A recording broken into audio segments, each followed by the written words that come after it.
بسم اللہ الرحمن الرحیم۔ بکری کا دودھ روز پینے سے منی گاڑی ہوتی ہے۔ خرگوش کا گوشت کھانے سے ٹائمنگ بڑھتی ہے۔ بٹیر کا گوشت کھانے سے شہوت بڑھتی ہے۔ فاختہ کو سوپ پینے سے رنگ صاف ہوتی ہے۔ اونٹنی کا دودھ پینے سے معدہ ٹھنڈا رہتا ہے۔ بکرے کی چربی کھانے سے مردانہ طاقت آتی ہے۔ گائے کا گوشت کھانے سے ہڈی کمزور نہیں ہوتی۔ چڑیا کا گوشت کھانے سے دمہ نہیں ہوتا ہے۔ شتر مرغ کا انڈا کھانے سے فالج نہیں ہوتا ہے۔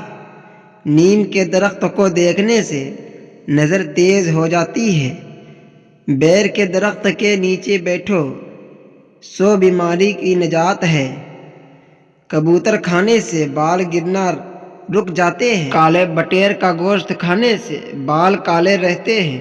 کالا تیر کھانے سے دماغ بندر کی طرح تیز ہو جاتا ہے۔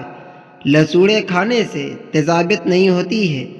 جامن کھانے سے جلد بوڑھی نہیں ہوتی ہے۔ کچے بادام کھانے سے دماغ کی نسیں کمزور ہو جاتی ہے۔ کچے کھجور کھانے سے منی پتلی ہو جاتی ہے۔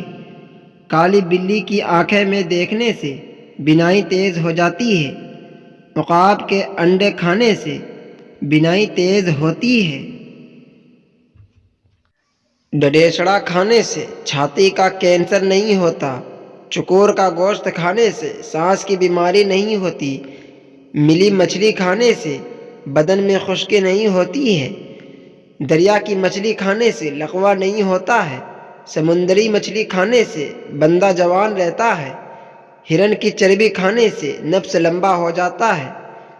شکرا کھانے سے پیٹ کا کینسر نہیں ہوتا ہے۔ نہانے کے دوران بائیں پاؤں کے انگوٹھے کے نیچے خارش ہونے لگ جائے تو سمجھ جاؤ تمہاری موت قریب ہے۔ بغلوں کے بال جلدی بڑھنے لگے تو سمجھ جاؤ تمہیں عمر بہت لمبی ہے۔ تمہاری ٹانگوں پر بال تھوڑے ہیں تو سمجھ جاؤ تمہیں کینسر کی بیماری لاحق نہیں ہو پائے گی۔ تمہاری مونچھوں کے بال سفید ہونے لگے ہیں تو سمجھ جاؤ تمہارے گردے 100 سال تک فیل نہیں ہو پائیں گے۔ تمہاری چھاتی پر زیادہ بال ہے تو سمجھ جاؤ تمہیں مردانہ طاقت عام مردوں سے زیادہ ہے۔ تمہیں ناخن جلد بڑھ آتے ہیں تو سمجھ جاؤ تمہاری عمر 90 سال سے بھی زیادہ ہے۔ کالے بکرے کے کپورے بھون کر کھانے سے بکرے جیسی شہوت اور طاقت آ جاتی ہے۔ ایسے مرد سے عورت پناہ مانگتی ہے تو سنڈ کے کپور کھا کر عورت کے پاس جائیں۔